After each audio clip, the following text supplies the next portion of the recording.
Hi, and welcome back to Stop Being Sold. My name is Michelle, and I'm here with Brian. And in this video, we're covering the 5 things that you need to know about a Roth IRA. Now, we've compiled this list based on the comments and the questions that we get on our videos. We appreciate the engagement and keep those comments coming, please.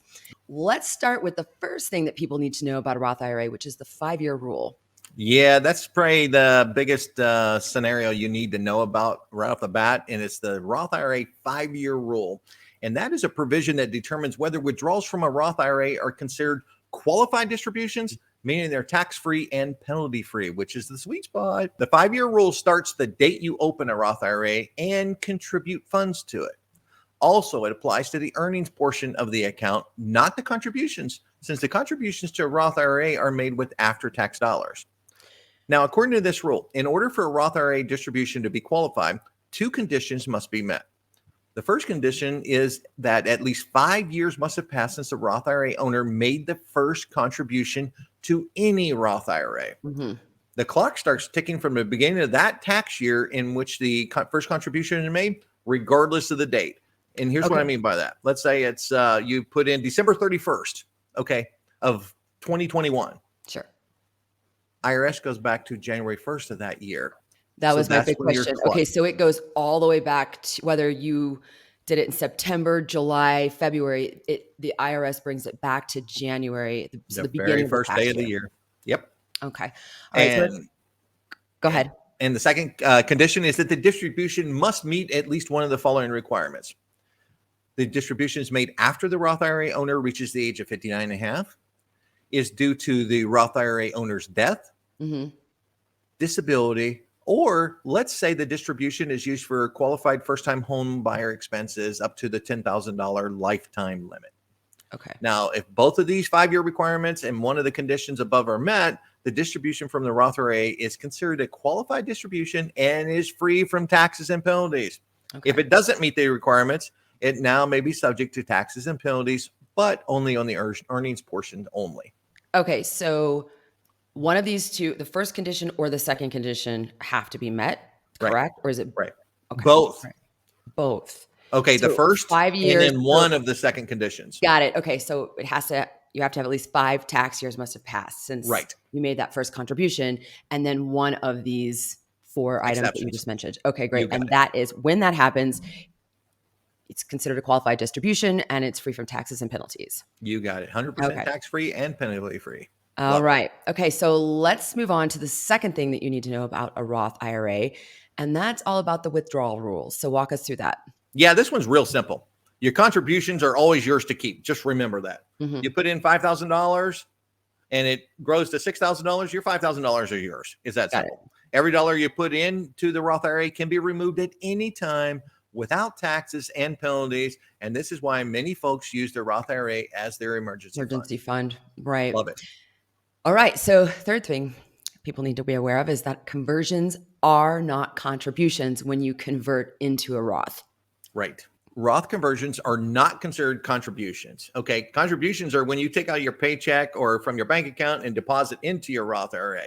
When you do a Roth conversion, that is not it, because you're converting funds from like a traditional 401k or your traditional IRA into the Roth. So basically it's treated as a taxable distributions from the original IRA or your 401k when it's moved to the Roth.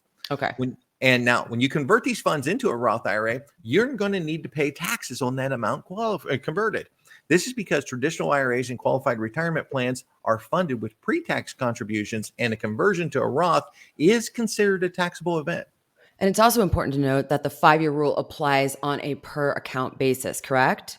Yes, in this circumstance of conversions, yes. Okay, so if an individual has multiple Roth IRAs, the 5-year clock would start for each account individually based on the contribution that was made to that specific account? No, only in a conversion. So if you convert, let's say you have 3 Roth IRAs, okay, and each one was started with a conversion. Each one of them would have their own start date. But let's say 10 years ago, you opened a Roth IRA and threw $20 into it. Guess what? That one is separate. That one's completely different from a converted Roth IRA. Makes sense. Okay, good to know. Thank you for clarifying that. All right. So anything else on that one before we move to number 4? Nope, that's it. Okay. So number 4 is all about contribution limits and the deadline to make contributions for any given tax year.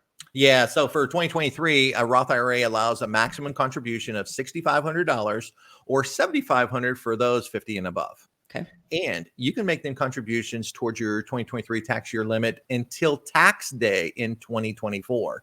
Now that changes all the time. So you're going to stay up on that because it's not always the 15th. Like I think this year was the 18th. And so just stay up on that. So also though, you got to be careful here. There are income limits to contribute to a Roth IRA.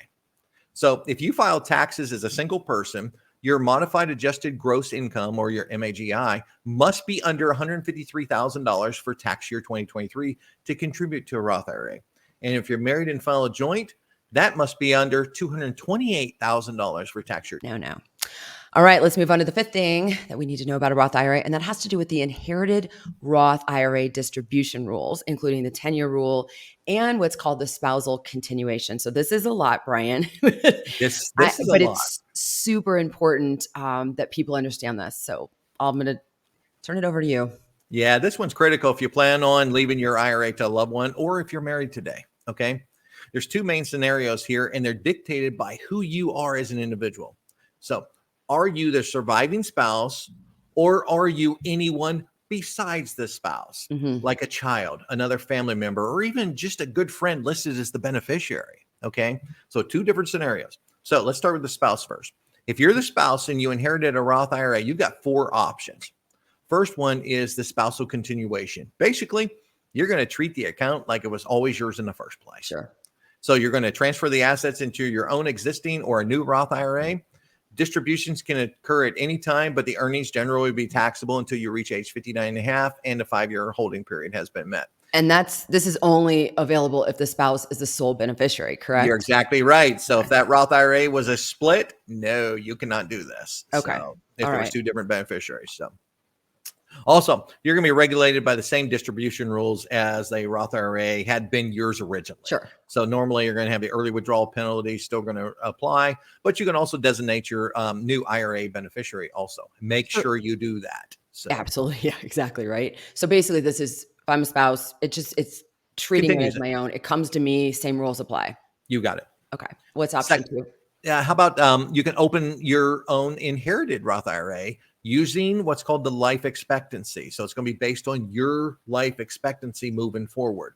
Interesting. You're going to have to, yeah. So it's a little bit different. You're going to have to transfer the assets into an inherited Roth IRA held in your name. Okay. But RMDs, which is the required minimum distributions, are mandatory, and you'll have the option to postpone the distributions until either when the deceased would have reached the age of 73 or by December 31st of the year following the year of death of your spouse. So distributions are spread over your single life expectancy, and distributions may be taken without being taxed, providing that the 5-year holding rule has been met. Otherwise, only the earnings are going to be taxable. And you will not incur the 10% early withdrawal penalty. And any undistributed assets can continue growing tax-free, and you can also designate your new beneficiary. Okay, so when you open an inherited Roth IRA, which is different than an IRA. Yes. Okay, and you're going to use the life expectancy method then. Yeah, you either have to choose the life expectancy method, or option 3 here, you use the 10-year method. Okay. So option 3 for a spouse is open a Roth inherited IRA using the 10-year method. It's pretty simple. All assets has to be fully distributed by the end of the 10-year period. It's that simple. Distributions taken during that period without being taxed, providing that the 5-year holding period has been met. Yep. Real simple. You're not going to get that 10% early withdrawal penalty. Assets can continue growing tax-free up to 10 years, and you can designate your own beneficiary. Okay. And then option 4? Take the lump sum and walk away. All right. If the account's less than 5 years old at the time of the account holder's death, only the earnings are taxable. Okay. Pretty simple. All right. So that was for spouse. If you're not a spouse, but you're named as a beneficiary, so you're, friend, a kid, an uncle, an aunt, a cousin, whatever it is, whoever may be, you need to know. Yep. If the account holder died after 2019, you will be considered a designated beneficiary, except there's a few certain situations that the IRS likes to pull out. You're going to be required to fully distribute all assets by the end of the 10th year after the death of the account holder had died. Okay. If the account holder had reached their required beginning date to start taking their own required minimum distributions, the RMDs, you're also going to be required to continue to take them RMDs during that 10-year period. Oh, interesting. So let's just say that I inherit a Roth IRA and the person that's deceased was already taking RMDs. When that comes over to me, then I have to continue taking those RMDs during that 10-year period. Yep, until the account's fully liquidated during the 10-year period. So, okay, interesting. Boy, that was a. There's I a warned lot everyone that involved was in a that. lot, but again, I think it's really something that's it's important to understand. And also, Brian, you mentioned it before. Please put beneficiaries on your Roth IRAs or your IRAs or your 401ks or anything for that matter. Yeah, especially when you just inherited them, you just went and trust me, you're going through a time that you just lost your spouse or Sure. a loved one, and you need to, it's a grieving moment, but you still need to make sure that you set up them beneficiaries. But God forbid something happens to you like the next day, and then everything's got to go through probate or whatever. So, not fun. All right. No. Here's the deal. We're going to drop a video below to a video we did on the Schwab Wealth Survey and why Brian and I think that $560,000 is not enough to retire on and definitely not enough to consider yourself wealthy. Go check that out. It's been a real popular video of ours. There's some great comments on that video too. So. Right? Really, really interesting. Like what is wealth and what is enough to retire on? So go check that one out. We'll put that in the pinned comment and the description below. Don't forget to like this video. Please help us grow this channel, subscribe. And like we said, we created this video based on comments. So leave us some comments below. We'd love to hear your thoughts. All right, Brian, anything else before we wrap this up? No, it's just a very important topic. And it's going to change all the time because as new regulation comes out, we'll make sure we give you up-to-date information as it hits. So absolutely. Another reason to subscribe. Okay. Thanks so much, Brian, for this video. And thanks to everyone who watched. Thanks, everyone. Have a great day.